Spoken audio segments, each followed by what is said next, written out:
Vanakkam. Hello, viewers. Welcome to PraniMitran Chat and Share episode. I'm your host, Dr. Vathsala. As you all know, our Chat and Share episode is a platform that invites all the veterinary professionals and experts to share their knowledge and expertise to grow together.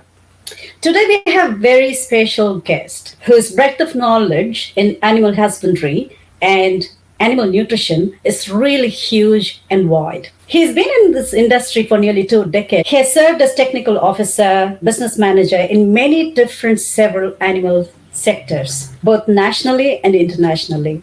And I'm so really excited to talk to him. So without further ado, I now present to you Dr. Nelson Sam. Welcome, Dr. Nelson Sam, to our show. It's a pleasure to have you on the show today. How are you doing? Thank you, Dr. Vathsala. How are you? Nice to meet you over here. Thank you. Thank you for the opportunity. Yeah.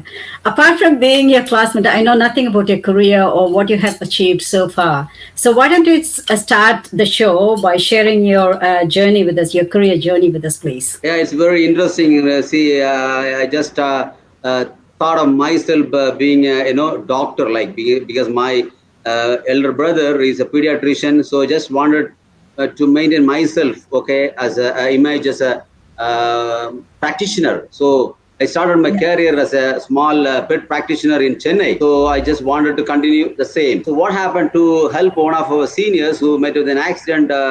So he was working in Kerala. In order to help him, I just went to Kerala. So he was a large animal practitioner. So with that movement, I had to. So I told you that I wanted to be a pet practitioner. So due to the situation over there, I learned large animal practice. So after some time, so I was guided by him. So I just got a job in Kerala in a dairy society. So started my career as a veterinarian and continued for a long time. So meantime, we had a lot of ambitions to come forward to have a career growth. In that case, I got an opportunity to work with, Al-Kabir, that's a meat industry. Then after that, I worked for some time with poultry. Then I was, properly guided by the college professor that, he just told me that take a passport and apply for any dairy job in Gulf. That's what he told me. Trust me, I was not having the passport with me. It was January, I think so, in 2000. So the moment he told me, I went to Trichy and applied for the passport. Then another senior told me, just look for some opportunities in the NRI Times magazines. I got the first magazine there. I saw a job profile to work in a dairy farm in Saudi Arabia. I applied and I was called for an interview. March, I got the passport. April 24th, I was in Saudi Arabia. I was in the farm. That was a base for my dairy, operations. Then I just continued my journey for all dairy. There I learned about the proper dairying, how to manage a dairy farm. So that gave me the knowledge, what I can say, passion. I could say passion and fun in the industry, like how we should work and what is the objective to be a veterinarian in the dairy industry. Then I came to India and I worked with cattle feed industry as a technical manager, then feed additive company. Even today, I'm just working on farm. My objective is to help a farmer to improve their lives with what we have, what we possess, because all the books we have taken from the field. Whatever we have, we will give it back to them. So in that, I'm just enjoying all my stuff, what I have, and keep continuing what I'm learning. The best thing is 2000 now 2020 is it's a huge 20 years gap, but I'm still learning the dairy industry, and whatever I have, I'm just giving. Whatever they have, I'm just taking back. So two-way learning. Excellent. Thank you very much for sharing that. So what we're going to do now is as you know, you're the animal husbandry expert. So I would like to go into the dairy industry or dairy husbandry directly. When we talk about today's modern dairy industry or dairy husbandry for that matter, what does actually modern mean? Does it mean that we are using the modernized tools or the modern technology that the whole world is after, or is it just the modern thinking, or is it a combination of everything? Yeah, it's good. Modern dairy husbandry. Normally, we say we are living in the modern world. Okay, Yeah, so true. we didn't live the traditional, saying that modern mean we should leave everything. It is something like we make sure that traditional practices, what we are doing, it should be implemented and it should be accepted. And if a farmer is using a traditional way, it doesn't mean that the same can be followed to make a successful dairy farming over there. In order to achieve this one, the key things like practices, tools, what we have, especially on the production and the reproduction side. So production, if you say milking, we were using all the labors to hand milk the cows. So modern means what? It would save the time, okay, and the Yeah. labor, because we are running into the world like with a lot of demand for the milk production. If you are having a 10 cow with a modernization, you can go to 25 and 50. So it is a Yeah, combination of absolutely. four. And the last one is thinking. What is that? Thinking is what? Like modern thinking is what? Think that you are a cow. So something like you should think on the cow centric or cow perspective. So it should be both or everything. Okay, yeah, thank you very much. Yeah, so when you talk about all of this modern animal husbandry industry, as you know, like most of our farmers in India, they are based in villages. So they are used to the usual traditional practices. And how do you think that they will be able to receive it, or how will be the reception? Like when you introduce all of these modern techniques or technologies to the dairy farmers in the villages, how do you think they will receive it? See, ultimately, a dairy farmer, that's a farmer, whether he has 10 cows or 50 cows, or even you say 10 liters or 15 liters per day. Ultimately, you need to have a better productivity, and the reproduction. So here in this context, village, one or two cows. Just we want to have a clarification like less than three cows, one to three. We say household farms. Second one is family farms. So accordingly, all the traditional normally we could find with the household farms. That is, day-to-day expenses meeting. So that farming. Here it is very difficult. We are all aware that we cannot suddenly change all the traditional way to the modern, but little Yeah. by little, what are all the basic things, most essential one. Let's say there was an example I'll tell you. We were using the raw materials 100%. With the modern thinking from the traditional, now we have come to a feed called pellet feed. So now it is going towards even some fodder silage. So it's all out of the modern way. Hmm. So it takes some time, Yeah. but it is changing. Yeah, yeah, absolutely, absolutely. So, I mean, like I know, like you have had direct experience with the farmers and everything. So, what is your experience? Have you had any direct experience with the people when you started introducing this modern technology, or when you actually discussed with them about the modern technology? Can you please share some of your experience, your direct experience with the farmers, village farmers? Yeah, this is very interesting one. It happened in 2000s in Kerala.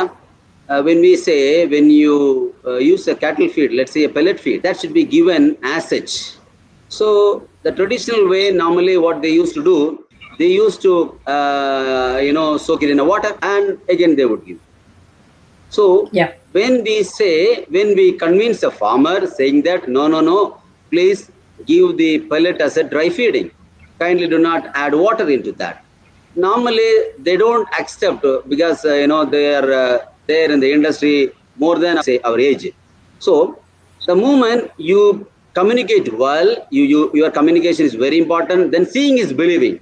So you have to do Yeah. by yourself, and you need to go over there in the Yeah. milking time. I have see that particular farm. I just went there. I practically took the cattle feed, gave it to the. I just fed it to the cow.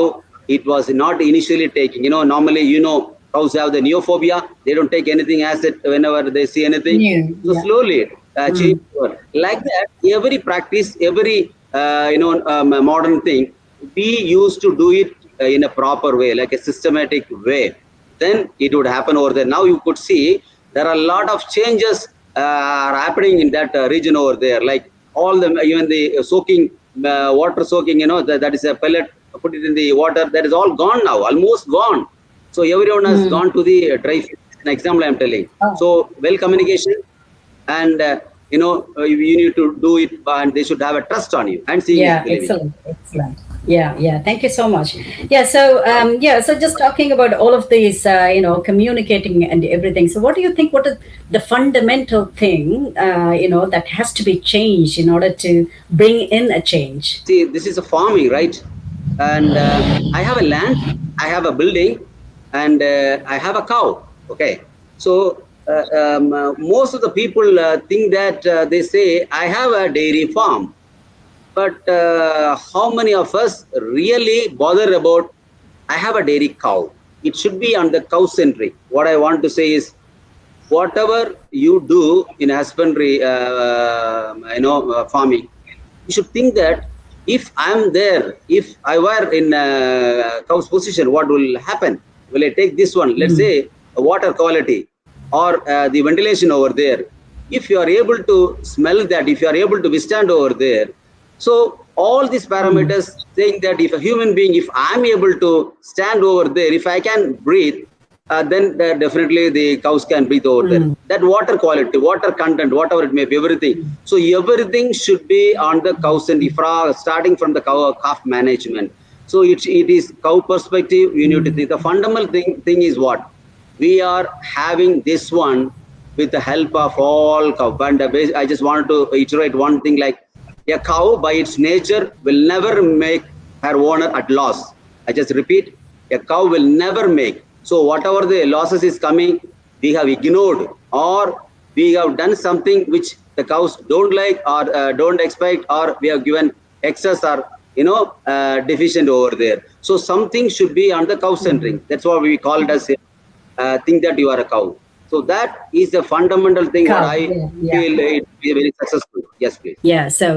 As long as the animals are looked after well, we will be rich, or Yes. we will be successful in dairy industry. Yeah, thank you very much. The other question that I have for you now is, like, we know that milk is the main commodity, and the procurement, whatever the milk procurement price, what we give or the farmer gets, depends completely on the feed that is being, used, or the cost that is being spent on the raising of the cow. So, do you think just the cost, the price for the commodity, the price of the commodity will decide whether the dairy industry will be successful or not? There are three elements there. One is milk price.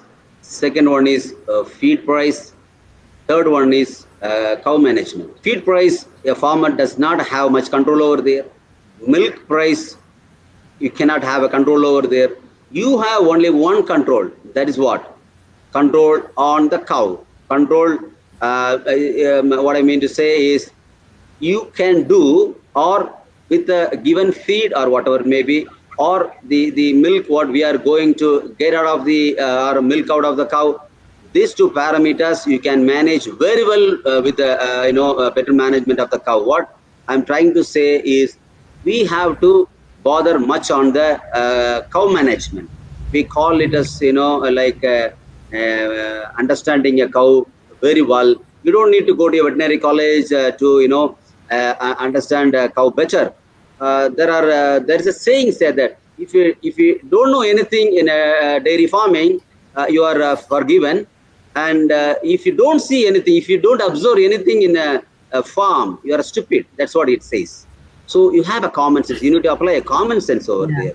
So that particular common sense in a farm will take you the things that will make you to learn. The majority of the cost, or the majority of the spending that goes in a dairy industry or a dairy farming, will be on feed, majority of that. So how do you think this modern farming or modern technology can reduce the cost of feeding, or will increase productivity efficiently? So when we talk about feeding, the first element is water. Then we have roughages, let's say green and dry roughages. Then the concentrates. I just wanted to recollect, what it was happening in the wild, in the forest, when it was before domestication. Cows were surviving on the forest with water and the fodder. When it was domesticated, so they were taking the water, then the fodder was there. So when we have the challenge, when we have the demand, like milk production, so it requires extra amount of protein, extra amount of all the fiber or vitamins, minerals, all the nutrients. Here, very important thing is the number one, water, number two, green fodder. Whatever you have, then you need to calculate how much a cow requires. Let's say a 10 liters cow, let's say if it is 500 kg, 500 gram. So every body weight requires 1 gram of protein, 500 gram. Then 10 liters, that is per liter requires 100 gram. So 1000 grams plus 1,500 grams. In that, you cannot straight away go to a concentrate saying that okay, 1,500 divided by this many grams, like percentage, 20% protein or 18. No, it should go with water first. Water does not have a protein, right? Then go with the fodder. So fodder, you need to take the value of the fodder, and the very important thing is this is fodder concentrate ratio, because it's ruminant, rumen, okay, rumination. So cow is nothing but a rumen. We are all aware that. So we are feeding a cow, rather we are feeding the rumen. So it should be rumen perspective. When we talked about cow perspective, as far as feeding is concerned, it should be rumen perspective. So what rumen requires? Water first. Then it needs a fiber. So where does the fiber comes from? Fodder.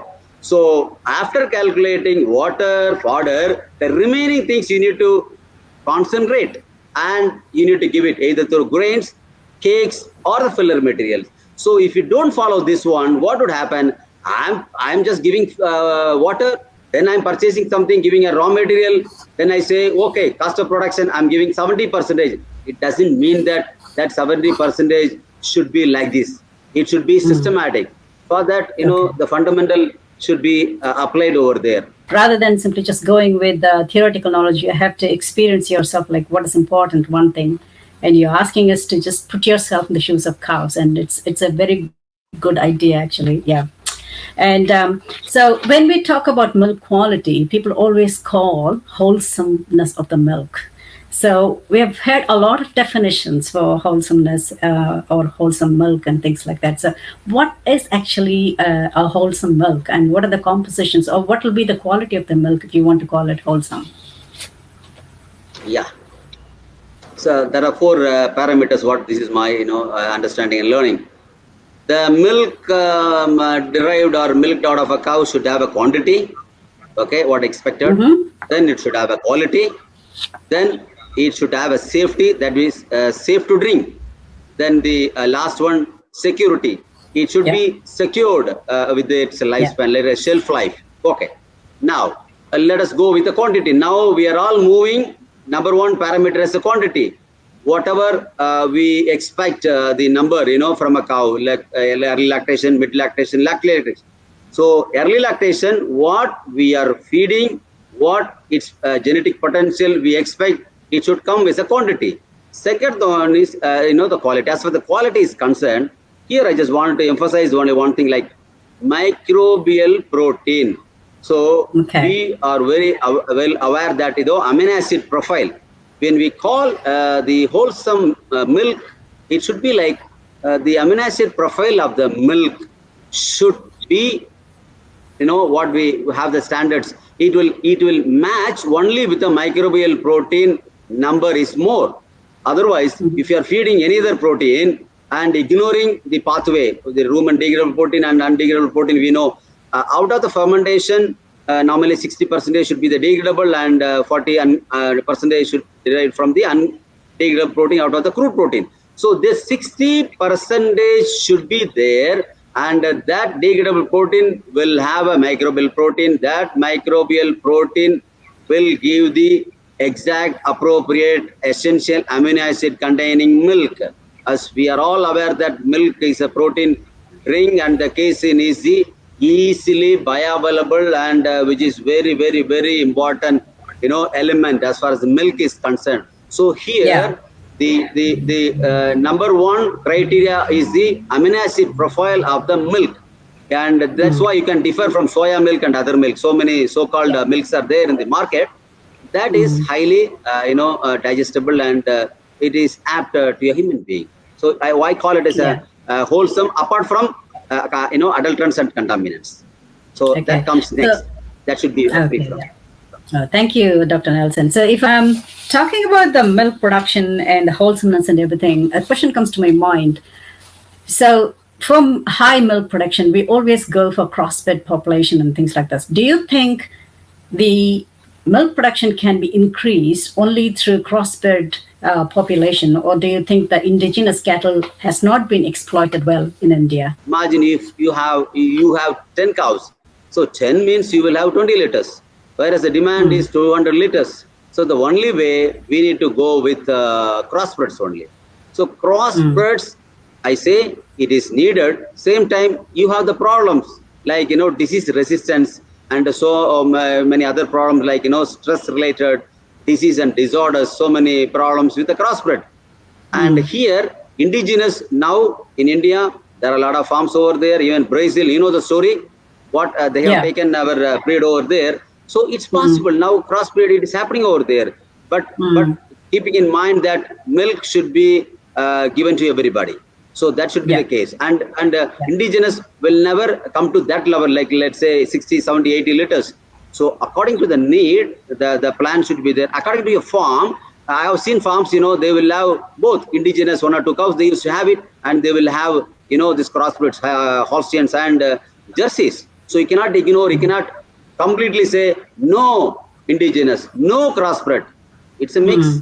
It's a mix. That's what happening over there. So according to our need, our purpose, it should be taken into consideration.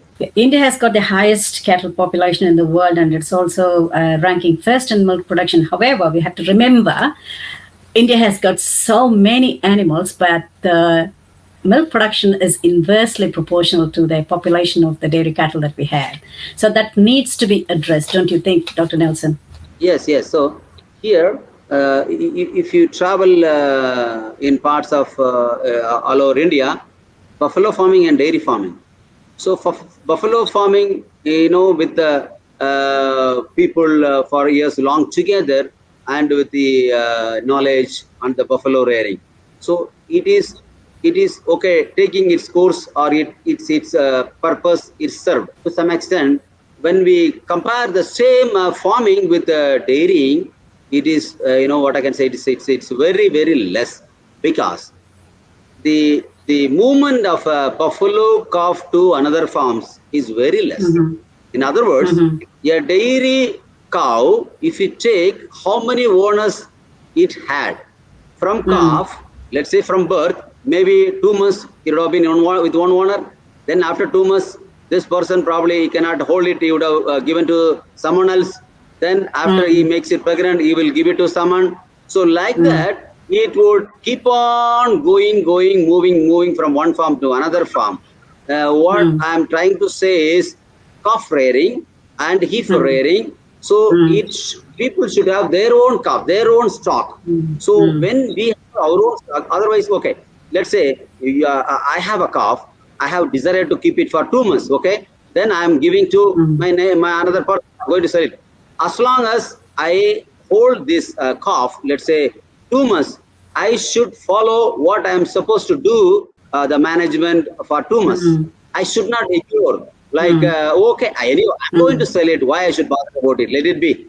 So like that, when it is done, it comes, when it becomes a cow, so finally, it has lacked so many things, feeding, all management. So that is one of the key things. So what I am stressing, what I am requesting every dairy farmer, whatever days, whatever months you have as a calf, as a heifer, please take care of what it has to be done on the particular month or the age group. Then I think this will definitely change. Yeah, so we should understand the rearing of the calves, or taking care of the calves, is very, very important to get to a stage where it can produce the milk that is expected of it. Isn't that right? Yes, exactly. Yeah. Yeah. Okay. Dr. Nelson, we have almost come to the end of the session now. So I do have the last question for you that is about why veterinarians very rarely enter into dairy entrepreneurship or dairy industry. And what is the message that you want to give it to the next generation or the upcoming budding veterinarians regarding the dairy entrepreneurship? Definitely, all the veterinarians should think it off. You will not believe this last year during the corona also, those who have a dairy cows, those who are in the industry, there was a huge, relief and good news as far as the industry is concerned. It happened.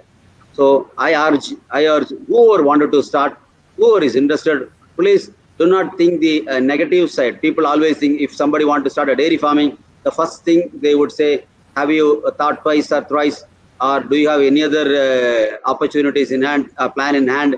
If nothing is working it out, then you can come. Like that, people would say. But we will take care of that particular one. You can, and by following all the SOP, the procedures, and fundamental things, if you are understanding, I mean, you don't need to be a science student, but you need to have a common sense. Then this farming is the best out of all the industry that you could say. There is a report says if a person is having 1 acre of land, if he sow paddy or wheat, and if he raises dairy, cow, that returns will be more as far as the dairy is concerned out of 1 acre. That's what the report says. I invite all of our upcoming veterinarians. The dairy industry welcomes you. We are all here, and all the support, all the resources, whatever you need, whatever fear being taught to you, all will be taken care of. Only thing is you should have a passion, and you will learn with all whatever the dairy industry is looking for. Mostly the industry is growing very fast, and it is going in a very good manner. Dairy industry is come to a stage like all the pros and cons have been identified, and it's not like before 10 or 20 years.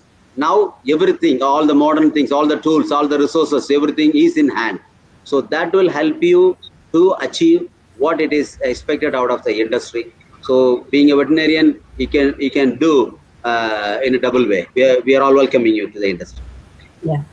Thank you very much, Dr. Nelson. I think we've come to the end of the session, and I could not thank you enough for your time and for sharing all your experiences and also your knowledge on the dairy industry and entrepreneurship. And I wish you all the best for your future endeavors, and thank you very much. Thanks a lot. Thank you for giving an opportunity. Thank you, PraniMitran also. My best wishes for the future endeavors. Thank you very much. Thank you, Dr. Vathsala. Okay, hello viewers. It's time for us to wrap up our session. And thank you very much, Dr. Nelson Sam, once again for being with us. And please share this video and also our channel with your friends, your colleagues, even your families. And if you have any suggestions or comments, please share them on editor@PraniMitran.com. Thank you very much. And this is Dr. Vathsala signing off for now. Thank you so much.